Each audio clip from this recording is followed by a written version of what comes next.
Donc c'est une lettre à l'attention de Monsieur John Jackland, secrétaire général du Conseil de l'Europe.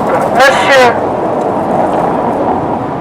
à l'aube du 17 juillet 2016, une prise d'otage a lieu dans un commissariat du quartier Yerepouni de Yerevan, capitale de l'Arménie. Durant l'assaut, dans des conditions non encore élucidées, un membre des forces de l'ordre trouve malheureusement la mort et il y a des blessés. Dans les instants qui suivent, la nouvelle se répand aussitôt. Des centaines de personnes, souvent de simples passants, sont mises en garde à vue. Beaucoup subissent des violences. Cette prise d'otage est un choix extrême. Il exprime en réalité la tragédie que vit la population en Arménie aujourd'hui, subissant un pouvoir fondé sur l'injustice et qui gouverne par le mépris.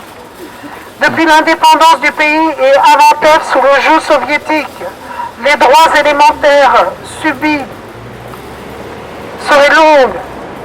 Citons pêle-mêle l'absence de séparation des pouvoirs, notamment un système judiciaire pleinement soumis au régime, les crimes impunis, la démocratie piétinée, les élections truquées, le népotisme, la corruption, la domination d'oligarques sans foi ni loi qui se sont constitués des fortunes colossales en s'appropriant les biens de tous au moment de la chute du système soviétique et qui ont imposé des monopoles de fait qu'ils se sont savamment répartis.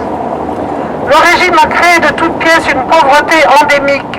Comme solution, il a créé l'exil, une émigration qui vide jour après jour le pays de sa population vive.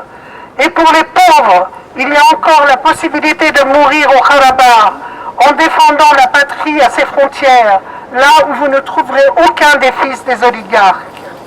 Cette prise d'otage est hélas l'aveu d'un échec et l'expression d'un désespoir. Cet acte met en lumière l'échec des luttes pacifiques, des mouvements non violents, de la possibilité de changer de régime par les voies électorales, démocratiques, que les fraudes transforment en voies sans issue. Ces luttes, ces mouvements n'ont jamais pu faire entendre à ceux à qui elles étaient adressées les revendications et les aspirations de ceux qui les portaient. Cet acte met en lumière l'égocentrisme d'un pouvoir irrémédiablement campé sur ses positions, coupé de ses administrés qu'il conduit au désespoir avec une violence quotidienne inouïe. Qui sont les preneurs d'otages? Ils sont loin d'être des délinquants. Certains sont d'anciens volontaires, valeureux combattants de la libération du Karabakh. Ils revendiquent la libération des prisonniers politiques et celle de Gilay Sefilian, qui fut le commandant du bataillon. Donc, qui sont ces preneurs d'otages? Donc, ils sont loin d'être des délinquants. Certains sont d'anciens volontaires, valeureux combattants de la libération du Karabakh. Ils revendiquent la libération des prisonniers politiques et celle de Gilay Sefilian, qui fut le commandant du bataillon qui libéra la ville de Chouchi. Ce dernier a été arrêté en juin dernier pour aller grossir les rangs des prisonniers politiques sans qu'aucune charge ne puisse être retenue contre lui. Et faut-il le rappeler, ce sont des hommes qui militent pacifiquement et sans relâche depuis des années pour que le régime change, pour que règne enfin la justice et la liberté en Arménie.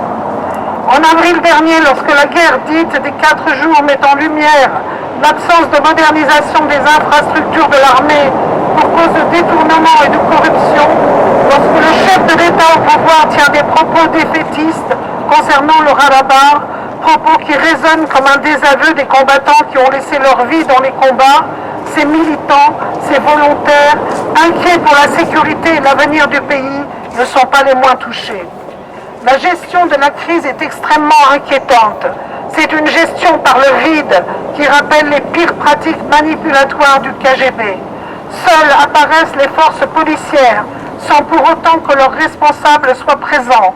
Les autorités, comme presque toute la classe politique, de même qu'une multitude de négociateurs potentiels, sont absents de la scène et participent consciemment ou inconsciemment à cette stratégie qui est une pratique de déstabilisation de l'autre par sa négation.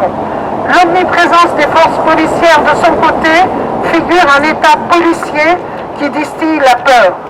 Le comité de soutien des prisonniers politiques en Arménie a l'honneur de vous soumettre la requête suivante demandant l'intervention du Conseil de l'Europe pour, premièrement, une sortie de crise sans violence aucune, la recherche de solutions pacifiques, la primauté aux négociations, que soient condamnées et que cessent les arrestations massives sans fondement, les mises en garde à vue arbitraires qui se multiplient, que soient condamnées et que cesse l'action de provocateurs au sein des manifestations et plus généralement l'usage de la provocation dans la gestion de la crise, que soient condamnées et que cessent les violences et la terreur policière systématique et humiliante, l'usage de gaz invalidants qui ont provoqué de très nombreuses hospitalisations, que soit condamnée la mise en place progressive d'un État policier, que les membres du soulèvement armé, comme les otages, reçoivent de la nourriture et de l'eau, ainsi que des soins médicaux si nécessaire.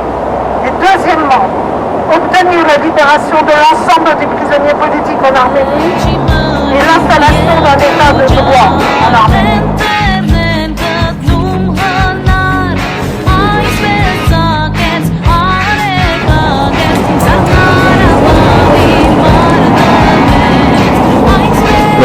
Ne pas facile.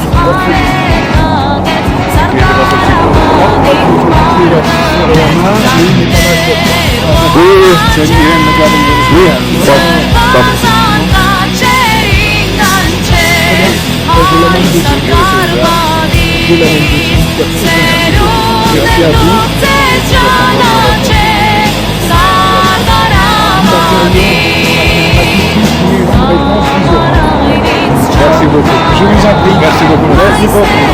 Merci de votre gentillesse. Merci beaucoup. Je vous en prie.